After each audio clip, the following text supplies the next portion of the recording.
Teacher, what's a question a child asked in class that absolutely broke your heart? I worked at a special education preschool, one of those places where every day felt like walking through a mix of hope, frustration, and quiet battles. The kids were all around 4 years old, but their struggles were so much bigger than most kids their age. I knew that the families behind those bright little faces carried burdens I couldn't always see. Most of them were barely getting by, and sometimes it showed in the smallest ways. There was this one boy, Danny. He was quiet but had this gentle way about him, like he was taking everything in but only letting out just enough. He missed a week of school, and at first, no one said much. Then we found out he'd been admitted to the hospital with pneumonia. It hit me harder than I expected. Hearing that little boy had been so sick made the room feel colder somehow. When Danny finally came back, the first thing he said to me wasn't about the pain or the doctor visits. It was this simple, strange question. Did you know that when you're in the hospital, you can eat and eat until you're full? He asked it like it was some kind of secret he had uncovered, like being in the hospital meant endless food. It didn't register at first, but then it hit me. He was marveling at something I had always taken for granted. The way he said it, there was a mix of disbelief and awe,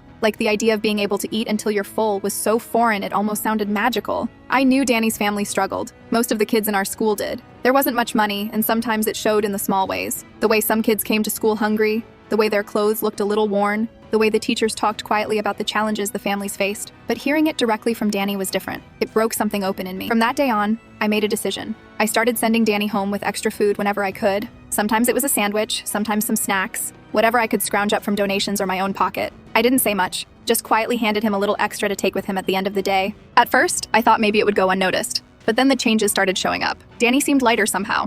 He smiled more. His energy wasn't gone as fast during the day. Other kids noticed too, and I began to slip snacks into their bags when I could. It wasn't much, but it was something. There was a moment a few weeks later that stuck with me forever. Danny came up to me after class, tugged on my sleeve, and whispered, "Thank you." It was so quiet and small I almost missed it, but it hit me right in the chest. For a 4-year-old who'd been through so much, those 2 words meant everything. The whole experience stayed with me long after I left that job. Danny's question wasn't just about food. It was a quiet cry from a kid who knew what hunger felt like in a way most of us never do. It was a reminder that sometimes the simplest things, like eating until you're full, can carry the heaviest weight. And that made me see all those kids differently. Not just as students, but as whole people carrying stories too big for their little bodies. That question broke my heart in the best way possible. It changed how I looked at the world around me, one small act at a time.